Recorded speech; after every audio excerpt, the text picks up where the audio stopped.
این نوها رو برای ماشتر احمد نظر بود خداوند عالم قبول کنه ارواح شما خوشنود بگرداند.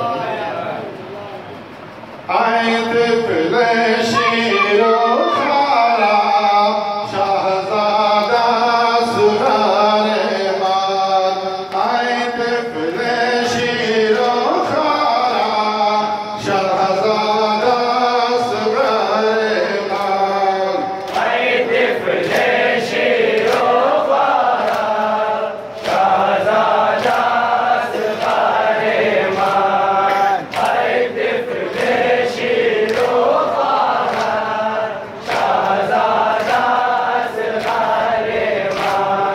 نخورده شیر مادر رفتی تو از بر من، نخورده شیر مادر رفتی تو از بر من، ای طفل شیر و خراب شاهزاده صغر من، ای طفل شیر و خراب شاهزاده صغر من. نور دو انچی رفتی از خیمه سوی